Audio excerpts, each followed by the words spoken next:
Assalamualaikum warahmatullahi wabarakatuh.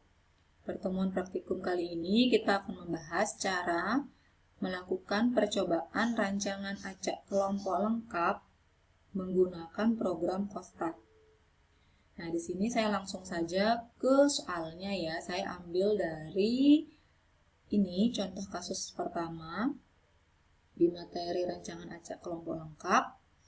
Di sini kita mempunyai perlakuan yaitu pengaruh pemberian campuran ransum atau makanan, yaitu campuran A, B, C, dan D terhadap pertambahan bobot badan si domba jantan.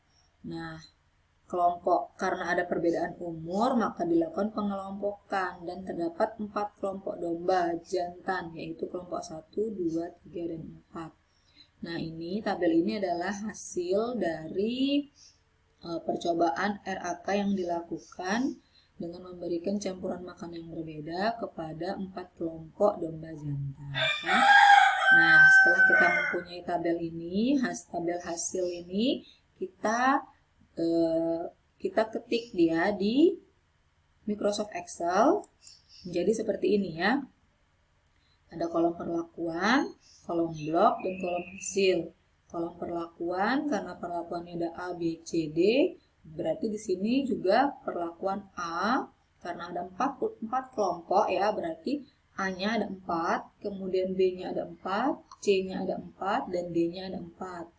Selanjutnya ini kolom blok, berarti yang perlakuan A ini untuk yang kelompok pertama atau blok pertama, A yang ini untuk blok kedua, A yang ini untuk blok ketiga, dan A yang ini untuk blok 4. Begitu pula dengan yang B, C, dan D ya. Kelompok 1, 2, 3, 4, 1, 2, 3, 4, 1, 2, 3, 4 ya. Ini kelompok umurnya. Kemudian kolom hasil. Kalau minggu lalu saya menggunakan kolom data, sama saja sebenarnya untuk pemberian nama kolom ini. Yang penting kalian paham ini adalah hasil dari percobaan RAK yang dilakukan, yaitu untuk perlakuan yang pertama pada perlakuan A pada blok pertama itu hasilnya 2 ya. Perlakuan A pada kelompok umur pertama atau blok pertama hasilnya 2. Perlakuan A pada kelompok umur yang kedua hasilnya 3. Perlakuan A pada kelompok umur yang ketiga adalah 3 juga. Perlakuan A pada kelompok umur 4 adalah 5, dan seterusnya. Setelah kalian menyelesaikan data tersebut di Microsoft Excel, seperti biasa kita akan menggunakan Kostat, program Kostat untuk mengerjakan data tersebut ya. Nah, kita buka program Kostat kita terlebih dahulu. Kemudian yang pertama kita lakukan tentu saja adalah entry data yang sudah kita ketik tadi di Microsoft Excel. Kita lakukan yang pertama adalah kita blok data tersebut. Nah, sampai sini ya. Oke, kita blok, kemudian kita copy. Kita copy berarti dia sudah masuk ke clipboard ya. Lalu kita buka Kostat kita, lalu klik file, open, clipboard. Seperti biasa, kalau data baru berarti replace the old data. Nah, sudah masuk ya. Ini adalah data yang tadi kita ketik di Microsoft Excel. Nah, setelah ini kita akan melakukan uji ANOVA-nya ya. Kita akan melakukan uji ANOVA-nya yaitu dengan menggunakan rancangan acak kelompok. Nah, rancangan acak kelompok di sini adalah one way randomized block. Oke. Kemudian Y kolom atau kolom Y-nya adalah hasil, pasti selalu. Kalau kemarin kan data berarti hasil. Nah, first faktor atau faktor pertamanya itu adalah perlakuan. Karena di sini kita namakan kolomnya juga perlakuan, berarti di sini juga perlakuan ya. Kalau misalkan namanya bukan perlakuan tapi ini isinya adalah kolom perlakuan, kalian pasti harus mengklik pilihan perlakuan tersebut yang isinya perlakuan. Nah, blocks ini isinya juga adalah kolom yang berisi kelompok-kelompoknya. Nah, di sini kita klik block ya. Karena nama kolom kita di sini adalah block. Lalu untuk means test dan significant level kita biarkan Turkish HSD 0 dan 0,05 ya. Lalu kita klik OK. Nah, akan muncul jendela baru, yaitu jendela konteks ini. Dan kita lihat yang menjadi fokus kita adalah yang ini. Ini adalah tabel ANOVA-nya. Nah, ingat kalian harus mengerti cara membaca tabel ini ya. Nah, di sini adalah sumber keragamannya. Ada blok, ada perlakuan, ada error atau galat, dan total. Nah, di sini DF atau degree of freedom, atau biasa kalau kita di perkuliahan menggunakan DB atau derajat bebas ya. Kalau untuk blocks atau kelompok, derajat bebasnya adalah 3, perlakuan derajat bebasnya adalah 3, error atau galat derajat bebasnya adalah 9, dan untuk total derajat bebasnya adalah 15. Kemudian yang ini, kolom ini adalah JK atau jumlah kuadrat. Ini kalau untuk jumlah kuadrat blocks itu ada 2. Kalau perlakuan jumlah kuadratnya adalah 61,5. Ya, ini kalau kita hitung dengan manual juga hasilnya seperti ini ya. Galat itu adalah 17,5 dan total itu jumlah kuadratnya adalah 81.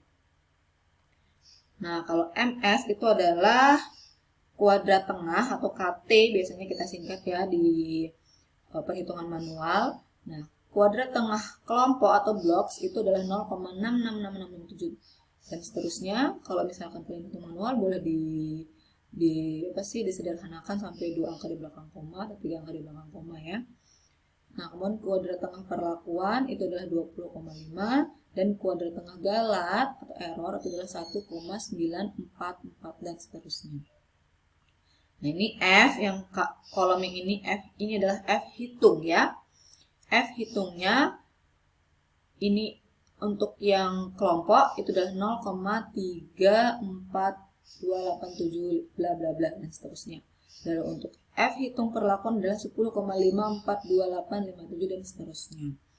Nah, ini kalau di perhitungan manual kita menggunakan ini F hitung, lalu kita bandingkan dengan F tabel ya. Jadi kita cari nilai F tabelnya. Tapi kalau di sini kita tidak perlu membandingkannya, langsung keluar kolom P value. Nah, tapi harus diingat nilai dari P value itu. Seperti yang sudah saya jelaskan di pertemuan yang lalu, P value untuk kalau misalkan ini 0,7952. Itu di sebelahnya ada keterangan NS, artinya non signifikan, berarti ini tidak nyata. Karena ini P value-nya lebih dari 0,05. Berarti dia tidak nyata yang kelompok ini. Pengaruh kelompok ini tidak nyata atau NS non signifikan. Nah, kalau yang selanjutnya P value untuk yang perlakuan yaitu 0,0027 itu ada bintang 2, artinya berpengaruh sangat signifikan atau sangat nyata. Karena sangat nyata kalau bintang 2 berarti sangat nyata untuk P value-nya lebih kecil dari 0,01. Lebih kecil dari 0,01, P value-nya berarti bintang 2. Oke, dari tabel ini kita bisa tarik kesimpulan seperti kita menghitung manual, kita juga punya kesimpulan. Nah, di sini kesimpulan yang pertama adalah berarti pengelompokan umur domba jantan berpengaruh tidak nyata kepada bobot domba jantan ya, berpengaruh tidak nyata atau non signifikan, atau bisa juga dengan bahasa tidak berpengaruh terhadap bobot domba jantan. Terus yang selanjutnya kesimpulan yang kedua, karena di sini bintang 2 berarti sangat nyata atau sangat signifikan, berarti kesimpulannya adalah pemberian campuran, minimal ada 1 pemberian campuran makanan atau campuran makanan, minimal ada 1 campuran makanan yang berpengaruh sangat nyata terhadap bobot domba jantan. Oke, jadi 2 itu kesimpulannya. Oke, jadi walaupun kalian bisa menggunakan perhitungan program dengan menggunakan program Post-it ini dan sangat mudah ya, Tapi kalian juga harus bisa membaca tabel ANOVA ini, lalu bisa menyimpulkan apa yang didapatkan dari percobaan tersebut, ya. Mungkin cukup sekian untuk pertemuan kali ini. Semoga bisa dipahami. Wassalamualaikum warahmatullahi wabarakatuh.